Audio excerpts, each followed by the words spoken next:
Hindi siya nakasagot kay Sander, pero tumakbo ito sa kinaroroonan nila, kaya naman tahimik siyang sumunod doon. Kumakalabog pa rin ang dibdib niya sa request ng anak. Daddy! Sigaw ni Sander kay Lyndon. Natigil ito mula sa pagkuha ng lobo at gulat na napalingon kay Sander. Kahit si Siren ay naguguluhan tinignan ang kakambal. Kinakabahan siya lalo. Baka kasi biglang magalit si Lyndon. Alam niyang dati nire-request nito na tawagin siyang daddy ng kambal. Pero baka nag-iba na ang gusto nito. Is it okay if we call you daddy? Uncle Lyndon? May kaba ang boses ni Sander. Maging ako'y nahigit ang hininga sa paghihintay ng sagot nito. Kita niyang bahagyang kumibot ang mga labi ni Lyndon. Tahimik nitong binitawan ng lobo bago ngumiti kay Sander. Yes, if that will make you comfortable and happy. Why not? Kumibit balikat to at ang ngiti ay nangisi. Ginulo nitong buhok ni Sander at mahinang kinurot naman ang pisngi ni Siren. Nangiti-ngiti na rin. May daddy na ako! Tumalon-talon pa si Siren. Nakagat niyang labi upang pigilan ang pagpatak ng luha niya. Hindi mapuknat ang ngiti ni Sander at Siren. Pareho pa nilang hinatak si Lyndon patungo sa gilid at ginulo ang maraming lobo. Huminga siya ng malalim at pinigilan ang luha. Kahit nakikita niyang natutuwa ang kambal, may takot pa rin sa dibdib niya. Sa totoo lang, ayaw niyang maging malapit ang mga ito kay Lyndon. Ayaw niyang malungkot na naman ang mga ito oras na kailangan nilang umalis sa tabi ni Lyndon. Pero hindi niya rin kayang putulin ang tuwa sa mga to. Hinayaan niya na lang. Ang importante sa kanya ngayon ay masaya ang dalawa. Hindi nga siya nakilaro't hinayaan silang tatlo. Mahina lang siyang natatawa sa laro ng mga ito at kapag babagsak si Lyndon sa maraming lobo. Tahimik siyang naghintay hanggang sa mapagod ang kambal at tawagin siya para kumain. Nag-request ang mga ito sa fast food. Ayaw pa ni Lyndon kasi raw hindi healthy. Pero natalo ng kambal sa pagpupumilit. This is spaghetti tea, so good! Ani Sander, favorite talaga nitong spaghetti. Yun lang ang pinapansin nito habang si Siren ay chicken ang inuubos. Mommy, can you cook fried chicken like this? Yung kasing yummy nito. Napatigil siya sa pagsubo ng kanin at nilingon si Siren, na nasa manok na naman ang tingin.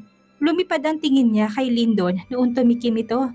I can cook fried chicken but I don't know if it will taste like the same. Si Lyndon ang sumagot, tinitigan pa siya nito na tila hinahamon. Umirap na lamang siya. Wala naman siyang laban. Kung ito ang favorite ngayon ng kambal, para siyang nawala ng role bilang ina. Puro si Lyndon ang kinakausap ng dalawa hanggang sa department store. Hinila pa nila ito upang mamili ng damit. Gumuso siya at kahit ayaw na niyang aminin, pinipilit ang puso niya, imbis na sumunod ay lumiko siya at naghanap ng sariling magugustuhan na damit. Napipirming mga labi niya, nagtingin-tingin sa mga nakahanger pero ang utak niya ay lumilipad sa inis. Natawag lang ng daddy, feeling father na kagad. Bulong-bulong niya habang kulang na lang ay hawiin niya ng malakas sa mga damit. Do I not fit to be a father? Bulong nito sa kanyang tenga. Namilog ang mga mata niya. Natigil ang mga kamay niya sa paghawi ng damit. At nung akma siyang haharap dito ay kagad umikot ang baraso nito sa kanyang bewang. Dahilan upang siya ay tuluyang makaharap, nilapat nitong malapad na dibdib sa kanyang likod. At kahit na may damit, alam niya kung anong pakiramdam ang madantay sa dibdib nito. Hindi ba ako pasadong maging tatay? Mahinang tanong nito. Humagod ang mainit itong hininga sa kanyang batok, pero pinigilan niyang mapapikit dahil doon. Sinubukan niya na itong sikuhin, ngunit hindi naman natinag. Lumayo ka nga, Lyndon, nakakahiya sa mga sales lady. Mariing bigkas niya. Imbis na lumayo masinigpitan itong yakap sa kanya. Namulang pisngi niya. Kinakabahan na baka masita sila. Bawal ang public display of affection pero hetong lalaki sa likod niya ay hari ng kalandian. They don't care, Beth. Hindi dapat sila makialam. May panganib sa boses nito. Nagtayuan yata ang mga balahibo niya sa kanyang batok dahil doon. Mabilis niya ring sinalyapan ng malapit na sales lady ngunit kumiti lamang ito sa kanya. Huminga na lamang siya ng malalim at binalik ang atensyon sa mga damit kahit pa walang tigil sa pagkabog ang dibdib niya. Tumikim siya at hinanap ang masungit niyang boses.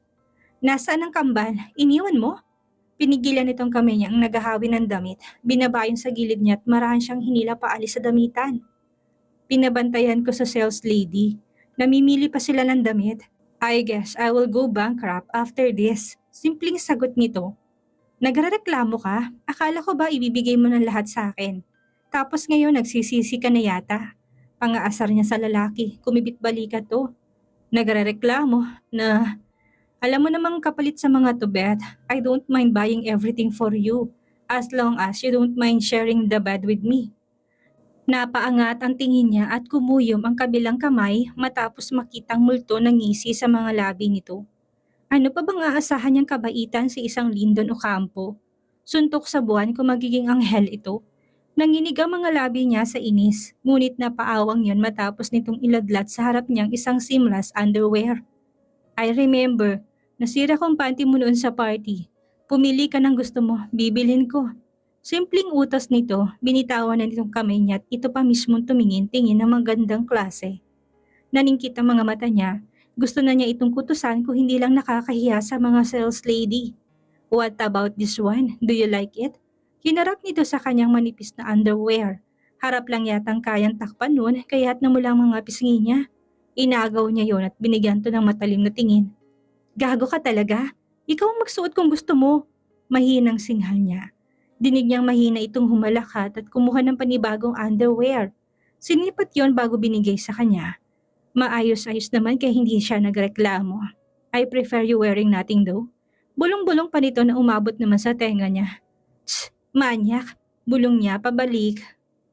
Tumigil sa ere ang kamay nito, pagbaling sa kanya naniningkit ng mga mata, ngunit may ngisi naman sa labi. Amay? Did you forget that I called it love-making instead of pure? Hindi na siya nakinig at basta nalang tumalikod, nag-iinit na mga pisngi niya sa mga sinasabi nito. Hiyang-hiya na siya kahit pa wala namang nakarinig na iba. Sa inis niya iniwan niya sa counter ang mga napilit sinabing si Lyndon ang magbabayad. Tinuro niya rin ang kambal na hindi pa tapos mamili. Sinabi niya rin si Lyndon ang magbabayad sa kukunin ng dalawa. Mukhang kilala naman ang cashier si Lyndon dahil kagad nang tumango at ngumiti. Tipid lang siyang nagpasalamat at kagad na lumabas. Nilanghap niya ang hangin upang kalmahin ang sarili. Kung nagtagal pa siya sa loob ay baka nasampal na niya si Lyndon. Pumikit siya ng mariin. Hindi niya maalis ang init na nag-uugnay sa kanilang dalawa pero gusto niyang iwasan kahit imposible na. Muli siyang huminga ng malalim. Nangunit pagmulat ng mga matay nabitin sa erang paghinga matapos makitang babaeng papalapit, papadaan pala sa kanya. Umawang ang mga labi niya nung umisi ito kahit na hindi siya kanya nakatingin. Ang gupit nitong palalaki hindi nakahadlang upang hindi niya ito makilala. Ate Cassandra? Hindi makapaniwalang bigkas niya sa hangin. Muntik niya na itong hawakan sa siko noong dumaan ito sa kanyang harapan. Natigagal siya at nanatiling nakatingin sa likod ng babaeng dumaan. Ang damitan nito'y kamukhang kamukha kung paano manamit ang ate niya. Hapit na hapit ang pants nito maging blouse. Ate Cassandra! Muling tawag niya sa atensyon nito ngunit hindi ito lumingon. Nanginginig ang mga tuhod niya. At kung walang sumalo sa bewang niya, malamang na natumba na siya sa kinatatayuan. Are you alright? Did you see someone you know? Masuyong tanong ni Lyndon na tinulungan siyang tumayo ng maayos. Hindi niya ito pinansin. Ang mga mata niya nanatili sa babaeng papalayot mukhang papalabas na ng mall. Gusto niya itong habulin at yakapin. Pero paano niya gagawin yon kung hindi naman ito lumingon sa kanya? Pero malinaw ang pangisi nito kahit na hindi siya tinapunan ng tingin. Ang bawat parte ng mukha nito'y kilalang kilala niya. Mommy, you look as if you've seen a ghost. Dinig niya komento ni Siren. Ghost? Tila pinirasong puso niya matapos maalalang 5 taon nang patay ang ate niya. Minumulto ba siya nito? May nakalimutang sabihin sa kanya? Pero malinaw ang mga mata niya, ang ate Cassandra niyang nakita. Pero paano? Saksi siya sa mismo sa libing ng pamilya niya kaya imposibleng ang ate niya yon. Kamukha? Kamukhang kamukha? Meron bang ganun? Pati kung paano tungumisi kagaya sa ate niya. Nangilid ang luha sa gilid ng mga mata niya. Gusto niyang paniwalaan na buhay pang mga to. Pero napaka-imposible nun. Huminga siya ng malalim upang hindi tuluyang bumagsak ang kanyang mga luha. Agad niya ring hinawakan ang kamay ni Siren na nag-aalalang titig sa kanya. Can we go home now? Pagod na ako. Mahinang bigkas niya. Alam niyang narinig yun ni Lyndon matapos niya makitang hinawakan nito si Sander sa kabilang kamay. Sa kabilay ang bitbit nitong mga paper bag. Ni hindi siya kumilos upang kumuha sa ilan sa mga yon. Nanghihina pa siya. Sa puso niya inaasam niyang buhay ang ate niya kahit suntok sa buwan. Baka ginagambala na siya. Hindi pa kasi niya nabibisita ang puntod ng mga ito simula nung bumalik siya sa bansa. Baka namimiss na siya at napapabisita na. Hanggang sa makauwi at magabi ay yun ang nasa isip niya. Hindi niya maasikaso ang kambal. Balak niya ring buksan ang kwarto ng ate niya. Doon ka ba matutulog? Maingat na tanong ni Lindon matapos niya itong madaanan habang papunta sa kwarto ng ate niya. Sa kanang bahagi yun ng bahay. Hindi, sandali lang ako. Nagyuko siya at mga hakbang ulit ngunit pinigilan itong palapulsuhan niya. Do not hold your tears. Let them go. Bulong nito, tumango lamang siya at kagad na lumakad nung binitawan nitong kanyang kamay. Pagharap sa pinto ng kwarto ay nagbagsakan ng mga luha niya. Nanikip ang kanyang dibdib. Dati, mainit na yakap ng kanyang ate ang sumasalubong sa kanya papasok niya rito. Pero ngayon malamig na hangin ang yumayakap sa kanya. Miss mo na ba ang bunso? Bakit kasi hindi mo na lang ako sinama? Muntik na siyang pumiyok, naghintay siya ng sagot kahit alam niyang walang sasagot. Muli lamang nagbagsakan ang mga luha niya. Nasasaktan at hindi matanggap ang pagkawala ng mga to. Hanggang ngayon naghahanap siya ng sararin. Gusto niya ng katarungan ngunit ang hirap makuha. Isang oras din yata siya sa loob ng kwarto bago bumalik sa kwarto niya. Patay ang ilaw pero dinatnan niya pa doon si Lindon na gising. Nakasandal sa headboard, nakaharap sa laptop na nakapatong sa unan na nasa kandungan nito. May suot pa itong salamin, nagmukha tuloy itong good boy na matalino kahit kabaliktaran naman. Gumaan ba ang pakaramdam mo? Tanong nito pero ang tingin ay nasa screen ng laptop. Sort of, napanguso siya at humiga sa kabilang gilid ng kama, nakatalikod kay Lindon. Do you want to pay a visit to them? Pinikit niyang mga mata, wala pa siyang mukhang maihaharap sa pamilya niya. Hindi pa niya nahuhuli ang salarin. Why did you buy our mansion, Lindon? Hindi ka ba natakot na patay ng may-aring to? Hindi mo ring binagong mga kwarto. Mukhang pinalinis mo pa. Kung anong ayos kasi ng kwarto ng ate niya noon ay ganun pa rin at walang alikabok. Takot? Ako? No. It was already offered to me even before the accident. Napaupo at napaharap siya dito pero seryoso lang ito nakatingin sa laptop na para bang wala lang ang sinasabi nito. Sino nagbenta sa'yo? Siya rin bang nagbenta sa'yo sa kumpanya? Kating-kati siyang malaman kung sinong trumaydor sa kanila. Kumukuyo ang mga kamao niya at sa malamang na nagtatagi sa mga ngipin niya. Nagangat ng tingin si Lindon, ang mukha nito'y nagsisinaga ng ilaw mula sa screen ng laptop. Hindi niya mabasa ang tingin binibigay nito. Seryoso yun ngunit nababahira ng pag-aalala. Come closer to me, Beth. Utos nito, nagsalubong ang mga kilay niya ngunit lumapit din. Closer, muling utos nito, napairap siya. Kung hindi niya kailangan ng sagot ay hindi siya lalapit. Sino nagbenta? Hindi niya naituloy ang sasabihin ng patakan nito ng halik ang mga labi niya. Namilog ang mga mata niya tila nawala ng lakas sa halik na yon. Nagawa nga nitong lumayo pero nakatanga pa rin yata siya. Hindi kita mabibigyan ng sagot, ayoko mag-alala ka. Doon siya napakurap at inis itong hinampas sa braso. Hindi naman ito umaray. Buti nga't napigilan niya sariling sampalin to. Gago ka ba? Nangahalik ka dyan pero hindi ka naman nagbibigay ng sagot. Maliit itong umisit binalik ang tingin sa laptop. Perhaps do you want me to hunt the suspects again? Mabagal nitong tanong, tila nagbabanta kahit na hindi naman nakakatakot ang boses nito. Again? Sinubukan ko nang hanapin dati ang salarin but I found nothing. Baka gusto mong hanapin ko ulit. Natahimik siya. Heto naman talagang gusto niya pero baka nililinlan lang siya nito. Paano niya pagkakatiwalaan ng lalaking maaring isa rin sa salarin? Paano ko masisiguradong hindi ikaw nagpapatay sa kanila? May tapang na tanong niya. Tamad siya nitong nilingon pero may bahid ng galit ang tingin nito. Tila naiinis na pinagbibintangan niya. Tingin mo ba may mukha pa akong maihaharap sa'yo kung ako nagpapatay? Hasik nito, napaiwas siya ng tingin. Makapal ang mukha mo, Lindon, at walang taong umaamin sa sariling kasalanan. Shit that mouth, Beth. Inis nitong bulong bago tinuon buong atensyon sa kanya. Ngayon ay mas kitang galit nito at inis sa kanya. Kulang na lang ay tirisin siya nito. Naninigurado lang ako, Lindon. Nabili mo lahat sa amin. Magkaaway ang pamilya natin. Anong gusto mong isipin ko? O baka ang lolong mo pakana? Umigting ang panga nito, naliit ang mga mata. Sa tansya niya ay maiksi-maiksi nila ang pasensya nito. I may be cruel, but I am not a killer, Beth. Tila sinuntok ang puso niya dahil doon nawawala ng lakas ng loob na tingnan nito. I will give you choices. Kanino mo ko gustong magsimulang mag-imbestiga? Doon sa Malcolm na crush mo o sa ate Cassandra mo? Walang emosyon tanong nitong nagpalaki sa mga mata niya at nagpakabog ng gusto sa kanyang dibdib. Hindi siya nakapagbigay ng sagot kay Lindon. Gusto mo naman talaga niyang ipaimbestiga si Malcolm pero hindi niya maintindihan kung bakit pati ang ate Cassandra niya ay nadadamay. Kinabukasan, huli na naman siyang nagising. Agad siyang nag-ayos at naghanda para sa opisina. Siguro naman ipapasok na sila sa opisina ngayon. Pagbaba niya nandoon na si Manang Lisa at ang kambal na nakasalampak sa sofa. Nanonood ng cartoon sa malaking TV. Twins, will you be alright here? Lumapit siya sa kambal, napansin niya ang mesa na may pinagkainan ng sandwich. Yeah, mommy, but we want some ice cream later.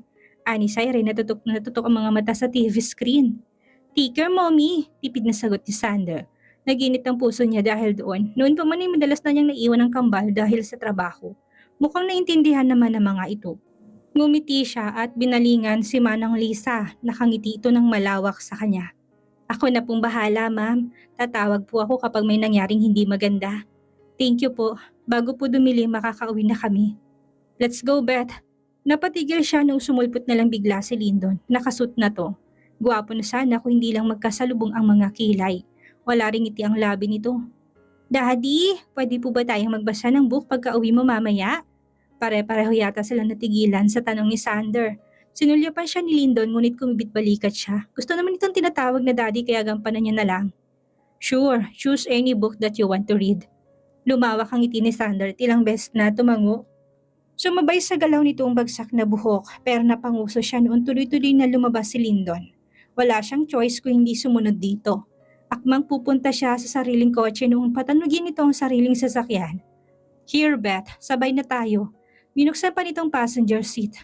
May sasakyan ako, Lyndon. Magkita na lang tayo doon. Sana this time maayos ng job description ang ibigay mo. Ngumisi siya at pinatunog ang kanyang sasakyan. Alam niyang mariin na naman ang titig ni Lyndon pero binaliwala niya at nauna pang umalis sa mansyon. Sa biyahe nangingisi siya. Na-excite na muling magtatrabaho sa dati nilang kumpanya. At least napalapit siya. Mas malaki na pagkakataon niyang mabawi ito. Maganda sana kung sa accounting department siya mapupunta para naman may control siya sa galaw ng pera. I will get everything back, Lyndon. Piece by piece. Bulong niya. Nung makapag-park sa parking lot ay mas nakahinga siya ng maluwag. Simula na rin ang kanyang misyon na pabagsakin si Lyndon. Nauna pa siya sa itaas. Nginitian si Marie na pinaupo siya sa waiting area. Nainip siya sa tagal ni Lyndon. Ilang beses pa siyang tumingin sa kanyang pambisig na relo. Gusto mo ba na coffee, ma'am? Alok ni Marie. Umiling siya at tipid na ngumiti. Umiwas ng tingin at naghihintay talaga na may lalabas sa elevator. Halos sabay naman silang umalis ng bahay pero ang tagal nitong dumating. Nanatiling titig niya sa bandang elevator. Nung bumukas yun, kaagad siyang napatayo. Balak na singhalan si Lyndon ngunit natigilan siya nung makitang kasama nitong dalawang kaibigan. Nagkakatawanan pang mga tatlo. I miss clubbing. Shit, I miss the smell of liquor and woman. Ani Julio. Ngumisi si Mark. You badly need a wife to tame you down. Komento nito, umismid si Julio pero hindi na sumagot. Napunta tuloy ang atensyon niya kay Lyndon na nakangisi. Hindi ito nakatitig sa kanya. Diretso lang ang tingin nito at lakad pero sandali itong tumigil sa harap niya. Make 3 black coffee for us, Miss Bethany. Pag-uutos nito. Napamaang siya. Talaga bang inutusan siya nitong magtimpla ng kape? Sir, ako na lang pong gagawa. Singit ni Marie ngunit tinaas ni Lyndon ng palad niya dahilan upang magikuto. Hayaan mo siyang gawin ang trabaho niya, Marie. Go back to the work. And Miss Bethany, binalingan siya nito. Do not forget our 3 black coffees. Less sugar. Paalala nito bago tuluyang pumasok sa loob ng opisina niya. You're cruel. Dinig pa niyang komento ni Julio. Napapikit siya ng mariinong makapasok ng mga to. Naikuyom niyang mga kamao, gigil na nagmura bago nagmarch siya sa pantry area. Mukhang ang pantry ang magiging opisina niya. Buisit ka, Lyndon. Buisit! Ilang beses siyang nagmura ni hindi na sigurado kung maayos pang lasa ng timpla niya. Sumisiksik sa puso niya ang inis. Kahit pagiging sekretary na lang sanang ibinigay nito kaysa tiga-timpla ng kape. Huminga siya ng malalim at tinawakan na mabuti ang tray. Tinulungan pa siya ni Marie sa pagbubukas ng pinto. Unang hakbang pa lang ay tumahimik ng maingay nilang tawanan. Taas noo siyang pumasok at gustong irapan ng mariing titig ni Lyndon. Where are we? Nasa exciting part na ba tayo? Pagbasag ni Julio sa katahimikan nila, hindi siya umimiko pinansin ng mga ito. Tahimik siyang naglapag ng kape kahit paramdam niyang titig sa kanya. Nasa revealing part na tayo, ani Mark, sa parte kung saan makikilala na natin si Malcolm the Man. May diing bigkas ni Lyndon, bahagya na laki ang mga mata niya at nanginig ang kamay na nagbaba ng kape. Muntik po yung mabuhos mabuti na lang at naagapan ni Mark na malapit sa kanya. Careful, bulong nito, pero pakiramdam niya iba ang ibig sabihin nito, ibang pag-iingat ang gustong ipagawa sa kanya. You may leave, Miss Bethany. Tatawagan kita kapag kailangan ko pa ng kape.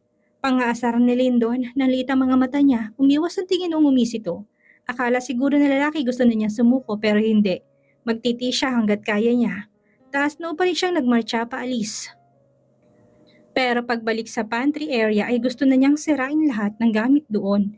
Nagtataas baba ang dibdib niya sa galit, sira ang first day niya. Sira maging ang mood niya. Hindi siya binigyan ng paperwork o kahit na anuman lang. Nai-encode. Tingin niya nga ay naawa na sa kanya si Marie dahil kanina pa siya nakaupo. Hindi kita mabigyan ng trabaho. Baka pareho tayong pagalitan, Miss Beth. Bulong nito, mali siyang tumango, sinandal ang likod niya sa upuan. Okay lang, iniinis lang ako ni Lyndon. Aniya? Baka nga kasi iniinis lang siya nito. Napaayos siya ng upo noong lumabas ng tatlong mula sa opisina, dinig niyang kakain na sila ng tanghalian. Akmang hahablutin niya ang bag, umaasang yayayain na siyang kumain ni Lyndon ngunit hindi siya nito pinansin. Tuloy-tuloy ang mga ito sa elevator, muli siyang napamaang, gugutumin ba siya nito? Napakagat niyang labi at nagtampo. May ekstrang pera naman siya pero kaya lang nag-e-expect siyang sabay silang magla-lunch. Napabuntong hininga siya at sinulyapan si Maring inaayos ng gamit nito. Tingin niya kakain na rin ito. Saan ka magla-lunch? Kunwaring tanong niya.